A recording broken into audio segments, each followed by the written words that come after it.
Flint, मेरे पास एक और 600 मिलियन का ऑर्डर आया है, लगता है ऐसे भी हैंडल कर लोगे? मैं मुस्कुराकर बोलता हूँ, थोड़ा प्रॉफिट कमा रहा हूँ तो तुम्हें कोई प्रॉब्लम तो नहीं होगी ना? आखिर क्लाइंट से पैसे कमाकर ही पॉइंट्स मिलते हैं और सिर्फ पॉइंट से ही सिस्टम अपग्रेड होता है। अभी अभी सिस्टम मिला है, इतना फ्री बैठा हूँ कि हाथ पैर तक सुस्त पड़ गए हैं। बोर होते होते मैं काम ढूंढने के लिए एक लाइव स्ट्रीम में घुस गया। उसी वक्त फॉर्मर प्रो प्लेयर ज़ीक गुस्से में चिल्ला रहा था, अगर मेरा ये बेकार कंप्यूटर अभी लैग ना करता तो मैं बायोन को सोलो किल कर देता। कमबैक की उम्मीद में और व्यूअर्स के सपोर्ट से मोटिवेट होकर ज़ीक लगातार 3 और मैचेस हार गया। ज़ीक के ऑर्डर डिटेल्स पढ़ने के बाद मेरे अंदर बिल्कुल शांति थी। सिस्टम के फेज 1 में सिर्फ class 2 civilian product manufacturing skills हैं, लेकिन उसमें कंप्यूटर बिल्डिंग टेक्नोलॉजी भी शामिल है। जब ज़ीक मेरा रिप्लाई देखता है, उसका चेहरा एक पल के लिए जम जाता है। चैट कमेंट्स बिना रुके आने लगते हैं। Physical exam report? Shop owner को फिजिकल एग्जाम रिपोर्ट क्यों चाहिए? मुझे समझ नहीं आया। कंप्यूटर बनवाने के लिए मेडिकल चेकअप कब से जरूरी हो गया? ज़ीक व्यूअर्स को तुच्छ नजरों से देखकर बोलता है, तुम लोगों को कुछ पता भी है? इसे प्रोफेशनलिज्म कहते हैं। जैसे ही मैं ज़ीक का बायोमेट्रिक डेटा सिस्टम में फीड करता हूँ, रिजल्ट तुरंत मिल जाता है। ज़ीक के लिए सबसे ऑप्टिमल डिस्प्ले फ्रेम रेट और सीपीयू प्रोसेसिंग स्पीड 0.00058 मिलीसेकंड्स निकलती है। दूसरे शब्दों में, प्लेयर ज़ीक का कमांड रिसीव हो गया, सुपर लैब एक्टिवेट हो रहा है। मैं कोने में पड़ा हुआ पुराना सेकंड हैंड कंप्यूटर देखता हूँ और उसकी स्पेक्स मेरी आंखों के सामने दिखने लगती हैं। प्राइस सिर्फ $126। 100,000 के ऑर्डर में से 126 की कॉस्ट हटाओ तो 99,000 से ज्यादा प्रॉफिट बचता है। फेज 2 के लिए 80,000 पॉइंट्स चाहिए, बिल्कुल easy. Super lab successfully activate हो गया। Current phase 1 time ratio 5:1 set है। लैब के 5 दिन रियल वर्ल्ड के 1 दिन के बराबर हैं। प्लेयर के लिए 2 ऑप्शंस अवेलेबल हैं। पहला, पूरी बॉडी के साथ सुपर लैब में एंट्री। लैब के अंदर प्लेयर की एज नहीं बढ़ेगी। दूसरा, सिर्फ कॉन्शियसनेस एंट्री। इसमें बॉडी रियल वर्ल्ड में नॉर्मल तरीके से एज करेगी। अगर फ्यूचर में सिस्टम अपग्रेड होकर टाइम रेशियो 100:1 हो गया तो मतलब लैब में पूरा 1 साल बिताने पर रियल दुनिया में 4 दिन से भी कम गुजरेंगे। मैं एक्साइटमेंट से भर उठता हूँ, शॉप का डोर लॉक करता हूँ, उस पुराने कंप्यूटर को उठाता हूँ और सुपर लैब में एंटर कर जाता हूँ। लैब के अंदर ना मुझे खाना चाहिए ना सोना। मेरा दिमाग हर वक्त फ्रेश और फुल एनर्जी में रहता है। 3 दिन बाद मैं ग्राफिक्स कार्ड, मदरबोर्ड, सीपीयू और हार्ड ड्राइव सक्सेसफुली बना लेता हूँ। Manufacturing score perfect 10, overall build score 9.9। Memory stick बनाने में ज्यादा टाइम लग रहा था, इसलिए मैंने उसे थोड़ा जल्दी फिनिश कर दिया। वो 20 साल चल सकती थी, अब लगभग 10 साल चलेगी। मैं रात 9 बजे लैब में गया था, अब सुबह के 11 बज चुके हैं। रियल वर्ल्ड में सिर्फ 14 घंटे गुजरे हैं। मैं कंप्यूटर ज़ीक के दिए हुए एड्रेस पर शिप कर देता हूँ। शाम 6 बजे स्ट्रीम नोटिफिकेशन पाकर व्यूअर्स ज़ीक के चैनल में भरने लगते हैं। जब वो टाइटल देखते हैं, new computer has arrived, chat पागल हो जाती है। होली काओ, इतनी जल्दी? क्या ये कंप्यूटर सच में लेजिट है? 1 दिन से भी कम टाइम में बना दिया। चलो थोड़ी उम्मीद रखते हैं। आखिर ज़ीक ने इस पर पूरे 100,000 खर्च किए हैं। ज़ीक एक्साइटेड होकर हाथ रगड़ता है। गाइज आओ मेरे नए कंप्यूटर का डेब्यू साथ में देखते हैं। अगले ही सेकंड ज़ीक के चेहरे का एक्सप्रेशन पूरी तरह जम जाता है। वो धूल से ढके कंप्यूटर केस को घूरता रहता है और उसकी पलक जोर जोर से फड़कने लगती है। अंकल वैंग, कंप्यूटर खरीदते वक्त मेरे साथ स्कैम हो गया। 100,000? नहीं नहीं नहीं, मैं रिफंड मांग नहीं रहा हूँ। मीन बस इतना जानना चाहता हूँ कि इस कंप्यूटर शॉप ओनर को कितने साल जेल भेजा जा सकता है। ये सुनते ही व्यूअर्स हंसी से पागल हो गए। मैं सांस नहीं ले पा रहा, पहले मुझे 3 मिनट हंसने दो। मैं तो ज़ीक को गुस्से में देखने के लिए ही जिंदा हूँ। सच कहूँ तो कोई भी इंसान गुस्सा हो जाता। ऐसा कंप्यूटर तो कबाड़ी बाजार में भी मुश्किल से मिले। बिल्ड के लिए फ्रॉगी के पास जाना चाहिए था। वो 30,000 लेता है और सिर्फ 28,000 का प्रॉफिट कमाता है। ये स्कैमर 100,000 लेकर 99,000 सीधा जेब में डाल गया। अब मुझे समझ आया कि स्कैमर ने ज़ीक से फिजिकल एग्जाम रिपोर्ट क्यों मांगी थी। ज़ीक फोन काट देता है और इतनी जोर से दांत भींचता है कि लगता है पिछले दांत टूट जाएंगे। अगर मैंने उस आदमी को जेल नहीं भेजा तो मेरा सरनेम लू नहीं। आंखों में आंसू दबाते हुए वो 100,000 में खरीदा हुआ कंप्यूटर बाहर निकालता है। 1 लाख वाले स्कैम की खबर प्लेटफॉर्म तक पहुंच जाती है। प्लेटफॉर्म इस मामले को बहुत सीरियस लेता है और एविडेंस कलेक्ट करने के लिए स्टाफ को स्ट्रीम में भेज देता है। अब ज़ीक को कंप्यूटर बेंचमार्क करके दिखाना है ताकि इन्वेस्टिगेटर्स पता लगा सकें कि उसके साथ कितना बड़ा स्कैम हुआ है। तभी ज़ीक अचानक रुक जाता है। 1 मिनट, कुछ तो गड़बड़ है। ये कबाड़ का टुकड़ा क्या अभी इंस्टेंटली बूट हो गया? विश्वास न करते हुए ज़ीक कंप्यूटर बंद करता है और पावर बटन दोबारा दबाता है। वो थूक निकल कर बोलता है, न 7 सेकंड न 6 सेकंड, 4.68 सेकंड। मैंने सही सुना, 4.68 सेकंड। इस कबाड़ कंप्यूटर की बूट स्पीड तो मार्केट के हर कंप्यूटर को हरा देगी। मैंने सुना था सबसे फास्ट बूट टाइम भी लगभग 5 सेकंड है। चैट तुरंत जवाब देती है, फास्ट बूट का मतलब अच्छी परफॉर्मेंस नहीं होती। पक्की बात है, इस कंप्यूटर में बहुत सारे कंपोनेंट्स ही नहीं है, इसीलिए इतना फास्ट है। ये सिर्फ एक खाली शेल होगा। अच्छा तो बात ये है, ज़ीक के लिए 1 सेकंड का बुरा लग रहा है। ज़ीक जोर से डेस्क पर मुक्का मारता है। अभी लॉयर ने बताया 30,000 का स्कैम करो तो 3 साल, 1 लाख का स्कैम करो तो 10 साल, और हर एक्स्ट्रा 10,000 जो उसने मुझसे ठगा है मैं उसकी सजा में 1 और साल जोड़ूंगा। फिर ज़ीक चैट की तरफ देखता है। इंटरनेट स्पीड का इशू तो हो ही नहीं सकता। मेरे पास डेडिकेटेड 1 GB लाइन है। फास्ट होना तो नॉर्मल बात है। लेकिन फिर उसकी नजर बेंचमार्क सॉफ्टवेयर पर पड़ती है। ये बेंचमार्क सॉफ्टवेयर मेरे वाले से अलग क्यों लग रहा है? Motherboard unknown, graphics card unknown, memory unknown, hard drive unknown. ये चारों अननोन कैसे हो सकते हैं? ये किसी ब्रांड से मैच ही नहीं कर रहा। ऑफ ब्रांड भी नहीं है। यार फ्लिन ने ज़ीक को कितना बुरी तरह लूट लिया। तभी किसी व्यूअर की नजर स्कोर्स पर पड़ती है। CPU score 567 367,854, graphics card score 367,541, graphics card performance 362,541,000, overall score 9,123,383। क्या मेरी आंखें धोखा दे रही हैं या मैं सपना देख रहा हूं? मैंने तो सुना था पूरे देश का हाईएस्ट बेंचमार्क सिर्फ कुछ मिलियन तक ही था। क्या सॉफ्टवेयर बग हो गया है? ये स्कोर्स तो मजाक लग रहे हैं। ज़ीक गहरी सांस लेता है और लीग ऑफ लेजेंड्स खोल देता है। सिर्फ एक ही तरीका है पता लगाने का कि ये कंप्यूटर सच में कैसा है। इसे टेस्ट करते हैं। ज़ीक जल्दी से मैच ढूंढ लेता है, तभी चैट फट पड़ती है। होली, तुम लोग जानते हो एनिमी टॉप लेनर कौन है? टीम डीएलजी का कैल्विन है। कैल्विन चैन, पॉपकॉर्न ले आओ, ज़ीक की पिटाई होने वाली है। कैल्विन अभी वर्ल्ड्स के खराब परफॉर्मेंस के बाद वापस आया है। कैल्विन से टकराना मतलब ज़ीक का गेम खत्म। ज़ीक हंसी उड़ाकर बोलता है, तो क्या हुआ? बस कैल्विन ही तो है। मैं सिर्फ अपने बेकार कंप्यूटर की वजह से हारता था। कैल्विन चैन को भूल जाओ। अगर जॉर्डन भी आ जाए तो कोई फर्क नहीं पड़ेगा। जैसे ही लेनिंग फेज शुरू होता है, व्यूअर्स अपनी कुर्सियों पर टिक नहीं पाते। ज़ीक के मैकेनिक्स मैंने कभी इतने स्मूथ नहीं देखे। ज़ीक सीधा ऑल इन कर देता है। वो टावर के नीचे भागने के बजाय लड़ते लड़ते मरना पसंद करेगा। लेवल 1 पर ही वो कैल्विन के खिलाफ ऑल इन कर देता है और उसी पल उसे एहसास होता है कि इस कंप्यूटर पर उसकी गेम प्ले उसके नॉर्मल लेवल से पूरा एक टियर ऊपर पहुंच गई है। हर एक ऑटो अटैक जो एबिलिटीज के बीच में वीव हो रहा था, इतना स्मूथ लग रहा था जैसे मक्खन पर चल रहा हो। नो वे, मैं जो देख रहा हूँ वो सच है या सपना? ज़ीक ने लेवल 1 पर ही कैल्विन को सोलो किल कर दिया। बॉस तो कमाल का है। बॉस, रिटायरमेंट से बाहर आ जाओ। इस फॉर्म में तो वर्ल्ड जीतना बच्चों का खेल होगा। उसी वक्त ज़ीक का फोन बजता है। अंकल वैंग, आपने फ्लिन के खिलाफ केस फाइल कर दिया? नहीं, फ्लिन तो मेरे भाई जैसा है, बाद में समझाऊंगा, बस मुझ पर भरोसा करो। ये कंप्यूटर 100,000 के हर एक पैसे की वैल्यू रखता है। इसके बाद ज़ीक एक बड़ा AAA गेम लॉन्च करता है टेस्ट करने के लिए, और रिजल्ट देखकर सब स्टन रह जाते हैं। कूलिंग फैंस एक बार भी नहीं घूमते, एक बार भी नहीं। मतलब CPU पे जरा सा भी प्रेशर नहीं था। सबको लगा था कंप्यूटर अपनी लिमिट तक पहुंच जाएगा, लेकिन असल में तो वो अभी रेस की स्टार्टिंग लाइन तक भी नहीं पहुंचा था। चैट फट पड़ती है। तो फ्लिन का कंप्यूटर सच में इतना क्रेजी है? फ्लिन, माफ कर दो, मैं गलत था। फ्लिन असली जीनियस है। फ्लिन लॉन्ग किंगडम का असली टेक गॉड है। मैं दोपहर में उठकर अपनी शॉप चेक करता हूँ। ऑर्डर्स रॉकेट की तरह ऊपर जा रहे थे। मुझे लगा था ज़ीक के लिए बनाया हुआ कंप्यूटर थोड़ा ट्रैफिक लाएगा, लेकिन मैंने कभी नहीं सोचा था कि इतना बड़ा ब्लास्ट हो जाएगा। लगता है अब अपग्रेड के लिए पॉइंट्स की टेंशन नहीं रहेगी। कांग्रेचुलेशंस प्लेयर, पॉइंट्स अर्न हो गए हैं। सिस्टम सक्सेसफुली फेज 2 में अपग्रेड हो गया है। क्लास 1 सिविलियन प्रोडक्ट टेक्नोलॉजी आपके दिमाग में इम्प्लांट कर दी गई है। इसमें एयर कंडीशनर्स, ऑटोमोबाइल, स्मार्टफोन्स और एडवांस्ड मैन्युफैक्चरिंग टेक्नोलॉजी शामिल हैं। लेकिन जो चीज मुझे सबसे ज्यादा एक्साइट करती है वो है phase 3, military grade manufacturing. Problem यह है कि फेज 2 से फेज 3 तक अपग्रेड करने के लिए 10 मिलियन पॉइंट्स चाहिए। मैं एक लंबी सांस छोड़ता हूँ। अगर रोज 10,000 पॉइंट्स भी कमाऊं तब भी 100 दिन लगेंगे। मैं सिस्टम में नए ऑर्डर स्क्रॉल करता हूँ और सिर पकड़ लेता हूँ। तुम लोग थोड़ी इमेजिनेशन यूज नहीं कर सकते? मैं सिर्फ कंप्यूटर्स ही नहीं बनाता, जो तुम सोच सकते हो मैं बना सकता हूँ। तभी एक नया ऑर्डर पॉपअप होता है 500,000 का। उसी वक्त मिया की स्ट्रीम एक्सप्लोड हो जाती है। वाह, सब लोग फ्लिन के पास कंप्यूटर बनवाने जा रहे हैं और तुम मोटरसाइकिल बनवाने पहुंच गई। ये बुढ़िया सिर्फ फ्लिन की पॉपुलैरिटी का फायदा उठाना चाहती है। करते रहो, एक दिन उल्टा पड़ जाएगा। चैट के कमेंट्स पढ़कर मिया का चेहरा अंधेरा हो जाता है। मुझे बुढ़िया बोलना बंद करो। मैं सिर्फ 27 साल की हूँ। मुझे सच में मोटरसाइकिल्स पसंद है, बस मार्केट वाली मेन स्ट्रीम बाइक्स पसंद नहीं। और तुम कह रहे हो मैं क्लाउड चेस कर रही हूँ? वो फिर गुस्से में बोल पड़ती है, ऊपर वाला बंदा बहुत फनी है। हाँ, फ्लिन का कंप्यूटर इंसेन था, लेकिन उसका लुक तो सीधा अगली था। कंप्यूटर केस सबसे सस्ता पार्ट होता है, फिर भी फ्लिन उस पर एक पैसा खर्च नहीं करता। मैं मिया का ऑर्डर खोलता हूँ। डियर फ्लिन, मुझे एक मोटरसाइकिल बना कर दो। हर राइडर कहता है कि फास्ट कॉर्नरिंग ही सबसे इंपॉर्टेंट होती है, लेकिन मुझे कॉर्नरिंग बिल्कुल नहीं आती। इसलिए मुझे ऐसी बाइक चाहिए जो सीधी लाइन में बहुत फास्ट हो, जितनी फास्ट हो सके उतनी। और मैं एक लड़की हूँ, इसलिए फ्लिन बाइक बहुत गॉर्जियस होनी चाहिए। Love you. मिया का मैसेज पढ़कर मेरे रोंगटे खड़े हो जाते हैं, और वो अच्छे वाले गूज़बम्स नहीं थे, क्योंकि एक यंग लड़की मोटरसाइकिल चलाने वाली है। मैं सबसे पहले स्टेबिलिटी को प्रायोरिटी देने का फैसला करता हूँ। स्पीड के लिए सेफ्टी सैक्रिफाइस नहीं की जा सकती। मैं सारी रिक्वायर्ड मटेरियल्स इकट्ठी करता हूँ। Total cost 12,000। नंबर देखकर दिल दुख जाता है। सीधे 12,000 पॉइंट्स उड़ गए। मैं जल्दी से मोटरसाइकिल का फ्रेम तैयार कर लेता हूँ, लेकिन इंजन और ट्रांसमिशन को बहुत ध्यान से बनाना पड़ेगा। आखिर मोटरसाइकिल की स्पीड इन्हीं दोनों पर डिपेंड करती है। एक्सटीरियर डिजाइन भी काफी मेहनत मांगता है। लगभग 15 दिन बाद मैं अपने हाथों से बनाई हुई मोटरसाइकिल को देखकर संतुष्टि से मुस्कुरा दी। System evaluation complete. प्लेयर ने इस बिल्ड के लिए 100 का परफेक्ट स्कोर हासिल किया है। मोटरसाइकिल शेल डिजाइन के फील्ड में प्लेयर की अंडरस्टैंडिंग और मैन्युफैक्चरिंग एबिलिटी में ब्रेक थ्रू हुआ है। Bonus 100,000 points. लगता है सिस्टम इतना भी रिजिड नहीं है। फेज 1 में लैब और रियल वर्ल्ड का टाइम रेशियो 5:1 था, लेकिन फेज 2 के बाद ये सीधा 30:1 हो गया। मतलब लैब के 15 दिन, रियल वर्ल्ड के सिर्फ आधे दिन के बराबर। मैं मोटरसाइकिल पैक करके मिया के एड्रेस पर भेज देता हूँ। उधर स्ट्रीम प्लेटफॉर्म्स पर नया हंगामा शुरू हो गया। ओल्ड लेडी का स्ट्रीम टाइटल देखो, फ्लिन की नई मोटरसाइकिल आ गई। क्या बात कर रहे हो? एक दिन भी नहीं हुआ और फ्लिन ने मोटरसाइकिल भी बना दी। चैट में कोई मोटरसाइकिल एक्सपर्ट है? ये स्पीड नॉर्मल भी है क्या? एक व्यूअर रिप्लाई करता है, 10 साल से राइडिंग कर रहा हूँ। इतना ही कहूंगा कि एक दिन में बनी मोटरसाइकिल से कुछ अच्छा एक्सपेक्ट मत करो। दूसरा बोलता है, मैंने कल ही कहा था ओल्ड लेडी को फ्लिन स्कैम कर रहा है, और अब सच में हो भी गया। क्लासिक फ्लिन, वही पुराना स्कैमर, हर बार की तरह लिमिट क्रॉस कर दी। सोच रहा हूँ 5 लाख में से कितना पॉकेट किया होगा। जब फ्लिन ने ज़ीक का कंप्यूटर बनाया था, मैंने कैलकुलेशन की थी। कस्टम हार्डवेयर इंप्रेसिव था, लेकिन बाकी पार्ट्स मिलाकर 200 से ज्यादा के नहीं थे। मेरी प्रेडिक्शन है 5 लाख में से कम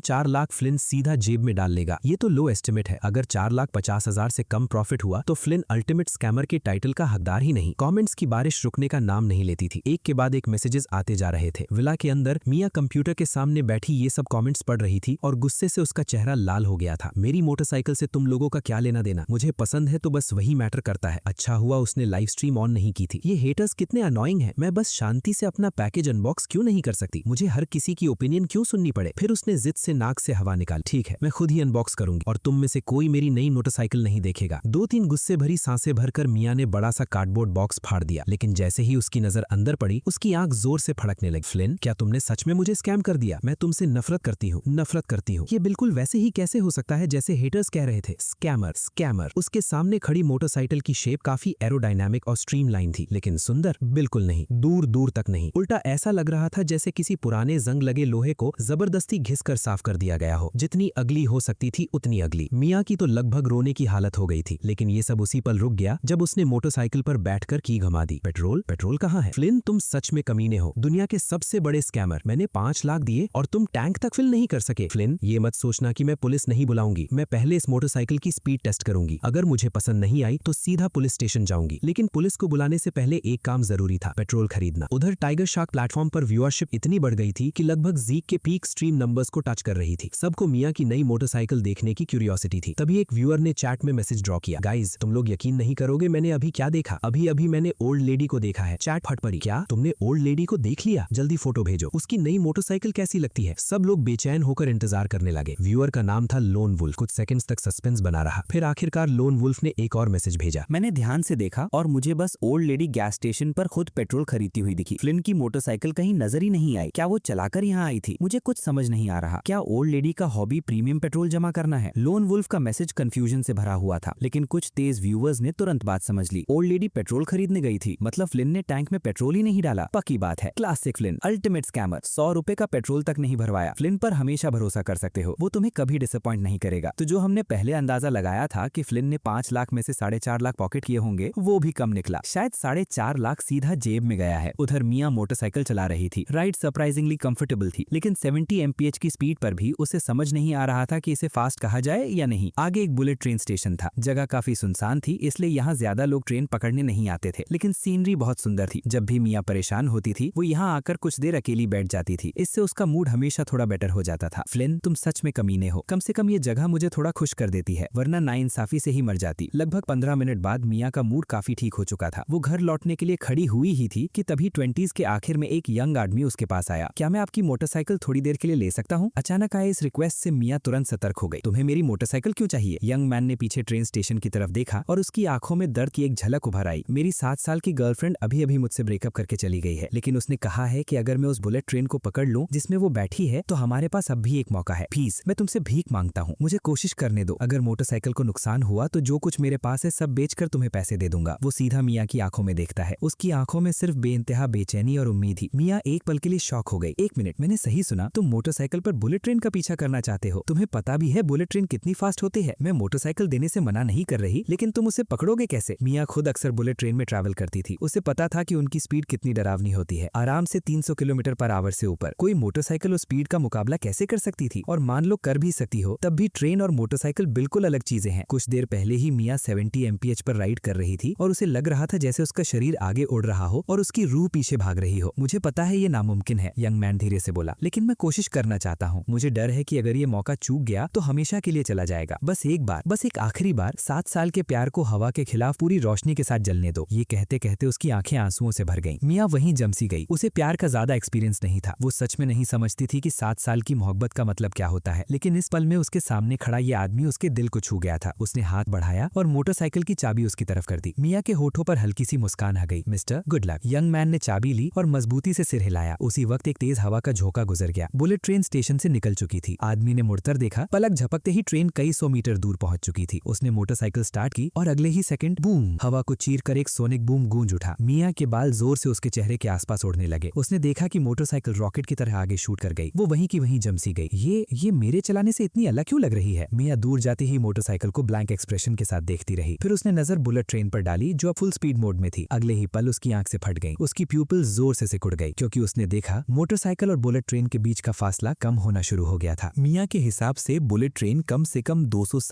तो 70 किलोमीटर प्रति घंटे की स्पीड से चल रही थी, शायद पूरे 300 किलोमीटर प्रति घंटे पर भी। लेकिन उसकी मोटरसाइकिल पर बैठा यंग मैन धीरे धीरे ट्रेन के और करीब पहुंच रहा था। ट्रेन के अंदर जो भी ये सीन देख रहा था, उसकी रीढ़ की हड्डी तक सर्दी दौड़ गई। पूरी ट्रेन में फोन्स निकलने की आवाजें गूंजने लगी। कुछ लोग कैमराज ऑन करके इस अनबिलीवेबल मोमेंट को रिकॉर्ड करने लगे, कुछ तुरंत अपने फ्रेंड्स और फैमिली को मैसेजेस भेजने लगे। लेकिन साथ ही सबके दिमाग में एक ही सवाल था, कोई इतनी स्पीड से मोटरसाइकिल क्यों चलाएगा? क्या इसे अपनी जान की परवाह नहीं? रोड लगभग खाली थी, लेकिन उस स्पीड पर एक छोटी सी गलती भी सीधा मौत का टिकट थी। तभी अचानक किसी ने चीख कर कहा, देखो सब लोग देखो। एक कलेक्टिव गैस ट्रेन के कंपार्टमेंट में गूंज उठा। सब लोग खिड़की की तरफ मुड़ गए। जो मोटरसाइकिल ट्रेन को पीछे छोड़कर नजरों से गायब हो गई थी, वो फिर से दिखाई दी, लेकिन इस बार वो रुक चुकी थी। मोटरसाइकिल के पास एक यंग मैन घुटनों के बल बैठा हुआ था। उसकी आंखों में गहरा प्यार था और वो ट्रेन की तरफ देख रहा था। उसके हाथ में कुछ था जो वो ऊपर उठाए हुए था। इतनी दूरी से किसी को साफ नजर नहीं आ रहा था, लेकिन ज्यादातर लोगों ने अंदाजा लगा लिया कि वो रिंग थी। एक पल के लिए पूरा कंपार्टमेंट खामोश हो गया, फिर अगले ही सेकंड हंगामा मच गया। वो बंदा इतनी स्पीड से सिर्फ हमारी ट्रेन का पीछा कर रहा था। उसने अपनी जान दांव पर लगा दी, मोटरसाइकिल को लगभग 400 mph तक धकेल दिया, सिर्फ एक इंसान के लिए। दुनिया में कहीं ना कहीं कोई लड़की होगी जो इतनी शिद्दत से प्यार की जाती है। खिड़की के पास बैठी एक शांत सी लड़की उस यंग मैन को घुटनों पर बैठा देखती रही और फिर उसकी आंखों से आंसू बहने लगे। उसने अपना मुंह हाथ से ढक लिया। आंसू रुकने का नाम नहीं ले रहे थे। उधर स्टेशन पर मिया को इन सब बातों की कोई खबर नहीं थी। जब डेरेक ने उसकी मोटरसाइकिल लेकर गया था, तब से उसकी आंखों में चिंता भरी हुई थी। उसे इस बात की टेंशन नहीं थी कि डेरेक मोटरसाइकिल तोड़ देगा और पैसे नहीं दे पाएगा। उसे डर था कि कहीं उसके साथ कुछ बुरा न हो जाए। जब उसने टेक ऑफ किया था, स्पीड सच में बहुत ज्यादा थी। अब ट्रेन भी नजरों से गायब थी और डेरेक भी। ऑफ कोर्स मिया परेशान थी। प्लीज बस सेफ रहना, वरना मैं जिंदगी भर रिग्रेट करूंगी कि मैंने तुम्हें मोटरसाइकिल दी। तभी दूर से इंजन की हल्की सी आवाज उसके कानों तक पहुंची। मिया ने तुरंत रोड की तरफ देखा। जब डेरेक को मोटरसाइकिल पर बिल्कुल ठीक ठाक लौटते देखा, तब जाकर उसने राहत की सांस ली। जैसे ही डेरेक उसके पास रुकता है, मिया जल्दी से बोल पड़ती है, कोई बात नहीं, अगर तुम ट्रेन नहीं पकड़ पाए, कम से कम तुमने कोशिश तो की, अब कोई रिग्रेट नहीं होगा, है ना? डेरेक मुस्कुरा दिया। मिस, क्या आप मेरी स्किल्स पर शक कर रही हैं? वैसे फेयर है, इस मोटरसाइकिल की परफॉर्मेंस ही इतनी अनरियल है। इस बाइक पर बुलेट ट्रेन को ना पकड़ पाना सिर्फ मेरे जैसे एमेच्योर राइडर के बस की बात हो सकती है। लेकिन हे, मैं पहले मोटरसाइकिल एंथुसियास्ट हुआ करता था। डेरेक की बात सुनकर इस बार मिया खुद शॉक हो गई। मोटरसाइकिल की परफॉर्मेंस इतनी क्रेजी है कि बुलेट ट्रेन को पकड़ना इम्पॉसिबल ही नहीं। मिया ने डिसबिलीव भरे चेहरे से पूछा, एक मिनट, तुम कह रहे हो कि तुमने सच में ट्रेन पकड़ ली? डेरेक खुशी से सर हिला देता है। फिर वो मोटरसाइकिल की तरफ मुड़कर देखता है। उसकी आंखों में अभी भी शौक की चमक थी। शुरू में मुझे लगा ट्रेन पकड़ना नामुमकिन है, लेकिन मैं बिना कोशिश किए रिग्रेट नहीं करना चाहता था। इसलिए मैं मोटरसाइकिल पर बैठा, थ्रॉटल घुमाया, गियर्स चेंज किए और फिर जो हुआ उसने मुझे हिला कर रख दिया। इस मोटरसाइकिल की स्पीड पर जो बुलेट ट्रेन अपनी स्पीड के लिए फेमस है, वो मुझे घोंघे की तरह स्लो लग रही थी। मिया का मुंह खुला का खुला रह गया। डेरेक धीरे से बोला, 600 किलोमीटर प्रति घंटे से भी ज्यादा, और मुझे पता है कि ये इस मोटरसाइकिल की टॉप स्पीड भी नहीं थी, क्योंकि मैंने थ्रॉटल पूरा घुमाया ही नहीं था। फिर उसने मिया की तरफ देखकर हल्का सा हंस दिया। तो मिस, प्लीज मेरे साथ मजाक मत कीजिए। ऐसी मोटरसाइकिल पर बुलेट ट्रेन को ना पकड़ पाना ही असली इम्पॉसिबल बात होती। इस मोटरसाइकिल के साथ बुलेट ट्रेन को पकड़ना कोई बड़ी बात नहीं है। प्लेन का पीछा करना भी प्रॉब्लम नहीं होगा। डेरेक के चेहरे पर खुशी और शुक्रगुजारी साफ दिख रही थी। जेना ने अभी मुझे मैसेज किया है, वो अगले स्टेशन पर मेरा वेट कर रही है। मिस, थैंक यू, सच में बहुत बहुत शुक्रिया। आप और आपकी मोटरसाइकिल ना होती तो शायद हम सच में हमेशा के लिए अलग हो जाते। डेरेक ने दिल से मिया का शुक्रिया अदा किया। फिर उसने टाइम देखा और थोड़ा गिल्टी होकर बोला, सॉरी मिस, मुझे जल्दी से अगला ट्रेन पकड़ना है। जेना मेरा वेट कर रही है। एक आखिरी बार हार्टफेल्ट थैंक यू कहकर वो स्टेशन की तरफ दौड़ गया। लेकिन डेरेक को ये नहीं पता था कि मिया ने उसके थैंक यू का एक भी शब्द नहीं सुना। फ्लिन की मोटरसाइकिल के बारे में जो कुछ उसने अभी अभी कहा था, उसने मिया का दिमाग ही हैंग कर दिया था। वो चुपचाप मोटरसाइकिल को घूरती रही और मुश्किल से थूक निकल पाई। बुलेट ट्रेन को छोड़ो, ये तो प्लेन का भी पीछा कर सकती है। फ्लिन, मेरे प्यारे फ्लिन, तुमने मेरे लिए आखिर कैसी मोटरसाइकिल बना दी? सॉरी फ्लिन, मैंने पहले तुम पर चिल्लाया था। तुम स्कैमर नहीं हो, तुम पूरी दुनिया की सबसे अमेजिंग बिल्डर हो, और पेट्रोल भी नहीं भरा। बजट शायद बहुत टाइट रहा होगा, है ना? तुमने मेरे लिए इतना कुछ कर दिया, तुमने मुझे बिल्कुल भी लूट नहीं लिया। उसी पल मिया के दिमाग में फ्लिन की इमेज आसमान छू गई और उसके सामने खड़ी मोटरसाइकिल अब उससे ज्यादा प्यारी कोई चीज नहीं लग रही थी। जो नफरत उसे पहले उसके लुक्स से थी, वो गायब हो चुकी थी। एक मोटरसाइकिल जो दो लवर्स को फिर से मिला दे और एक रिलेशनशिप को बचा ले, ये दुनिया की सबसे खूबसूरत मोटरसाइकिल है। 5 स्टार्स फ्लिन, मैं तुम्हें परफेक्ट 10 देती हूँ। घर लौटते वक्त मिया का चेहरा खुशी से चमक रहा था। आते वक्त और जाते वक्त की उसकी फीलिंग्स में जमीन आसमान का फर्क था। लेकिन उसे अभी तक ये नहीं पता था कि मोटरसाइकिल और बुलेट ट्रेन वाला सीन इंटरनेट पर ब्लास्ट कर चुका है। लव के लिए मोटरसाइकिल से बुलेट ट्रेन का पीछा टॉपिक सीधा ट्रेंडिंग नंबर 1 पर पहुंच गया। लाखों व्यूअर्स इस लव स्टोरी से इमोशनल हो गए। यांजिंग के कोर्टयार्ड हाउस में फेमस मोटरसाइकिल ब्लॉगर पेटन अपनी ऑडियंस के सामने कैमरा ऑन करके वही वायरल वीडियो चला रही थी। मुझे नहीं पता तुम लोगों ने डिटेल्स नोटिस की या नहीं, लेकिन पूरी क्लिप सिर्फ 9 सेकंड की है और उन 9 सेकंड्स में मोटरसाइकिल 26 इलेक्ट्रिक पोल्स क्रॉस करती है। Metro city municipal planning department के लेटेस्ट स्टैंडर्ड्स के मुताबिक चेंगुआ बुलेवार्ड पर हर दो पोल्स के बीच एग्जैक्टली 55 मीटर का गैप है। 55 मीटर, 26 पोल्स, 9 सेकंड्स। कैलकुलेशन करो और मोटरसाइकिल की स्पीड 600 किलोमीटर पर आवर से भी ज्यादा निकलती है। पेटन खुद डिसबिलीफ में सिर हिला रही थी। ये अनरियल है, बिल्कुल इनसेन। मैं सालों से मोटरसाइकिल्स चला रही हूँ और मैंने कभी ऐसा कुछ नहीं देखा। वीडियो में मोटरसाइकिल धुंधली नजर आ रही थी, इसलिए उसका डिजाइन साफ दिख नहीं रहा था। लेकिन पेटन के लिए अब लुक्स मैटर ही नहीं करते थे। ऐसी परफॉर्मेंस के सामने अपीयरेंस की कोई वैल्यू नहीं थी। उस मोटरसाइकिल को ओन करना तो दूर की बात है, अगर मुझे सिर्फ एक बार उससे ब्लॉक का चक्कर लगाने का चांस मिल जाए तो मैं अपनी जिंदगी सक्सेसफुल मान लूंगी। जब पेटन अभी भी शॉक में डूबी हुई थी, उसके 1 लाख से ज्यादा व्यूअर्स उसकी एनालिसिस सुनकर हिला दिए गए थे। वीडियो का विजुअल इंपैक्ट पहले ही बहुत जबरदस्त था, लेकिन मोटरसाइकिल की एक्चुअल स्पीड का अंदाजा किसी को नहीं था। अब जब पेटन ने सारी कैलकुलेशंस एक्सप्लेन की तो लाखों व्यूअर्स के रोंगटे खड़े हो गए। क्या तुम सीरियस हो? 600 किलोमीटर पर आवर से ज्यादा? मैं हाईवे पर 120 चलाता हूँ और मुझे लगता है मेरी रूह पीछे रह गई। और इस मोटरसाइकिल की टॉप स्पीड 600 से भी ऊपर है। वो बंदा मरने से डरता नहीं क्या? एक व्यूअर ने मजाक में लिखा, यमराज भी उसे पकड़ना चाहे तो नहीं पकड़ सकता। दूसरा बोला, उस स्पीड पर हेलमेट पहनना थोड़ा पॉइंटलेस लगता है। तीसरा कमेंट आया, मैं बस इतना कहूंगा कि उसके 9 सेकंड्स मेरी पूरी जिंदगी से ज्यादा एक्साइटिंग थे। फिर किसी ने लिखा, लेजेंडरी H2R को ही देख लो, हर राइडर का ड्रीम मशीन, लेकिन इस मॉन्स्टर के सामने शायद वो भी नॉर्मल लगने लगे। इसमें 998 सीसी का इंजन है जो 310 हॉर्स पावर प्रोड्यूस करता है। ये 0 से 400 किलोमीटर पर आवर तक सिर्फ 26 सेकंड्स में पहुंच सकता है, इसीलिए लोग इसे ग्राउंड फ्लाइंग मशीन कहते हैं। 400 किलोमीटर पर आवर की स्पीड तो नॉर्मल बुलेट ट्रेन से भी ज्यादा है। लेकिन एक बात मत भूलो, ये सारे रिकॉर्ड्स डेडिकेटेड रेसिंग ट्रैक्स पर अचीव किए गए थे। बिल्कुल smooth roads, specially engineered surfaces और परफेक्ट ट्रैक्शन कंडीशंस। सिर्फ उन आइडियल कंडीशंस में ही legendary H2R 400 kilometre per hour तक पहुंच सकती है। लेकिन चेंगुआ बुलेवार्ड, वहां ऐसी कोई कंडीशन नहीं है। रोड पर क्रैक्स होंगे, पॉट होल्स होंगे, अनइवन सर्फेस होगी, और फिर भी उस मोटरसाइकिल ने 600 किलोमीटर पर आवर क्रॉस कर दिया। पेटन ने कैमरा की तरफ देखा। तुम लोग समझते हो इसका मतलब क्या है? मतलब उस मोटरसाइकिल का इंजन, ट्रांसमिशन और स्टेबिलिटी मार्केट के हर ब्रांड से कई लेवल्स ऊपर है। सिर्फ एक लेवल नहीं, कई लेवल्स। वरना अंगूठे जितना छोटा पत्थर भी 600 किलोमीटर पर आवर पर मोटरसाइकिल को सीधा मौत में भेज सकता था। फिर पेटन ने एक और पॉइंट उठाया, और एक चीज और है जो हम इग्नोर नहीं कर सकते। वीडियो सिर्फ 9 सेकंड्स का है, लेकिन एक्चुअल चेज 9 सेकंड से बहुत लंबी थी, शायद 2 मिनट से भी ज्यादा। लेजेंडरी H2R अगर अपनी top speed 400 kilometre per our पर चले तो उसका इंजन लगभग 1 मिनट में ही ब्लास्ट हो जाएगा। लेकिन ये मोटरसाइकिल 600 किलोमीटर पर आवर से ज्यादा की स्पीड पर 2 मिनट से भी ज्यादा चली और एक भी प्रॉब्लम नहीं आई। पेटन ने गहरी सांस ली। सच कहूं तो मुझे समझ नहीं आ रहा क्या कहूं। इस मोटरसाइकिल ने मेरी सारी नॉलेज को तोड़ दिया। अगर कोई इसे मोटरसाइकिल वर्ल्ड का अनडिस्प्यूटेड किंग कहे तो मुझे उसमें जरा भी एग्जैजरेशन नहीं लगता। एनालिसिस खत्म होते होते पेटन की आंखों में एक्साइटमेंट छिप नहीं रही थी और उसके व्यूअर्स वो पूरी तरह स्टंट थे। मतलब वीडियो वाली मोटरसाइकिल को सच में दुनिया की सबसे पावरफुल मोटरसाइकिल कहा जा सकता है? किसी ने चैट में लिखा, लेजेंडरी H2R की कीमत ही $720,000 है, तो ये मोटरसाइकिल जो H2R से कई टीयर्स ऊपर है, इसकी वैल्यू कितनी होगी? मिलियंस, शायद टेंस ऑफ मिलियंस। उधर मिया का मूड इतना अच्छा था कि उसने कैजुअली स्ट्रीम स्टार्ट कर दी। आज मूड बहुत अच्छा है, चलो आधा घंटा स्ट्रीम करते हैं। जैसे ही व्यूअर्स ने उसकी चीयरफुल वॉइस सुनी, चैट 1 सेकंड के लिए शांत हो गई, फिर सुनामी की तरह फट पड़ी। रुको, मैंने सही सुना, ओल्ड लेडी का मूड अच्छा है? क्या इसका सर कहीं दरवाजे में फंस गया था? अल्टीमेट स्कैमर फ्लिन ने लूट लिया और ये खुश है? ये हजम नहीं हो रहा, बिल्कुल हजम नहीं हो रहा। ओल्ड लेडी को तो रो रो कर बुरा हाल होना चाहिए था। मैं तो उसे रोते देखने आया था। किसी ने मजाक में लिखा, गाइज क्या ओल्ड लेडी फ्लिन को फिदा हो गई है? जिस आदमी से प्यार करते हो उसके हाथ से स्कैम होना भी एक तरह की खुशी होती है ना? चैट उसकी रोस्टिंग करने लगी। तुम लोग सीरियस हो? मिया गुस्से में जवाब देने ही वाली थी, क्या मैं इतनी डेस्परेट लगती हूँ? लेकिन उसकी बात पूरी भी नहीं हुई थी कि अचानक उसके मुंह से जोर की चीख निकल गई। स्ट्रीम देख रहे सारे व्यूअर्स उछल पड़े। जब सबने फिर से स्क्रीन की तरफ देखा तो उनकी सांसें अटक गईं। क्रैश! मिया और उसकी मोटरसाइकिल दोनों रोड के किनारे गिर चुकी थी। आगे लेफ्ट साइड पर एक स्लीक फरारी F90 रुक चुकी थी। फरारी पार्क होते ही एक फैशनेबल लेकिन थोड़ा फेमिनिन लुकिंग आदमी बाहर निकला। उसने जमीन पर पड़ी मिया की तरफ तक नहीं देखा, सीधा अपनी $multi-million सुपर कार के पास गया और उसका इंस्पेक्शन करने लगा। फिर मुड़कर मिया को घूरा, अपना घर बेचने की तैयारी कर लो। उसकी बात सुनकर मिया एक पल के लिए हैरान रह गई। दर्द से दांत भींचकर वो जमीन से खड़ी हुई। तुम ही मेरी लेन में कट मार कर आए थे और गलती मेरी बता रहे हो? आदमी ने मजाक उड़ाने वाली हंसी छोड़ी। उसके सफेद चेहरे पर तंज भरी मुस्कान आ गई। मजाक कर रही हो? रोड पर ध्यान नहीं था तुम्हारा? तुम मोटरसाइकिल गर्ल्स भी ना? पता भी है मेरी कार की स्क्रैच रिपेयर करवाने में कितना खर्चा आता है? मिया गुस्से से कांप उठी। तुम्हारी कार को डैमेज हुआ है, लेकिन मेरी मोटरसाइकिल को भी नुकसान हुआ है। ये कहकर उसने नजर उस मोटरसाइकिल पर डाली जो कोलिजन में टकरा गई थी और उसी पल उसका दिल 1 सेकंड के लिए रुक सा गया। रिची ली की फरारी पर सिर्फ एक स्क्रैच आई थी, लेकिन मिया की मोटरसाइकिल का आउटर शेल बुरी तरह डैमेज हो गया था और अगर उस शेल ने ज्यादातर इम्पैक्ट अब्सॉर्ब ना किया होता तो मिया की टांग पर सिर्फ एक छोटा कट नहीं, उससे काफी ज्यादा सीरियस इंजरी होती। ठीक है, रिची ली ने बेपरवाही से हाथ हिला दिया। जो तुम कहना चाहती हो कह लो, मेरा टाइम बहुत कीमती है और मैं तुम पर और वक्त बर्बाद नहीं करना चाहता। तुम मुझ पर 5 मिलियन की कर्जदार हो और तुम्हारी इस कबाड़ मोटरसाइकिल के लिए मैं तुम्हें 3000 दे देता हूँ। 5 मिलियन? मिया का गुस्सा फट पड़ा। क्या तुम दिन दहाड़े लूटमार करते हो? रिची ली ने उसकी तरफ देखा और फिर तंज भरी हंसी हंसा। 5 मिलियन तुम्हें महंगा लग रहा है? अगर अफोर्ड नहीं कर सकती तो खुद को थोड़ा ध्यान से देखो। इतने सालों में मेहनत की भी है या नहीं? सैलरी कभी बढ़ी भी है? ऐसा ना हो कि जब सच में पैसे की जरूरत पड़े तब पता चले कि तुम कुछ भी नहीं हो। फिर उसने कंधे उचका दिए। जो भी हो, मैं बात खत्म करता हूँ, पुलिस को बुला लेता हूँ, वही डिसाइड कर लेगी। रिची ली फोन निकालने लगा। मिया ने दांत भींच लिए। 5 मिलियन? ठीक है। ऐसा नहीं है कि मैंने स्पोर्ट्स कार पहले कभी देखी नहीं। इसकी पूरी रीपेंट और रिपेयर मिलाकर मैक्सिमम 2 लाख रुपए लगेंगे। मैं तुम्हें 2 लाख रुपए दूंगी, लेकिन तुम्हें मेरी मोटरसाइकिल भी रिपेयर करनी होगी और मुझे पैसे नहीं चाहिए। मुझे मेरी मोटरसाइकिल वैसी ही चाहिए जैसे पहले थी। ये कहते हुए उसकी आंखों में दर्द साफ दिख रहा था। फ्लिन की बनाई हुई मोटरसाइकिल अब उसके लिए बहुत स्पेशल थी। उसका डेंट हुआ और टेढ़ा मेढ़ा शेल देकर उसका दिल टूट रहा था। रिची ली जोर से हंस पड़ा।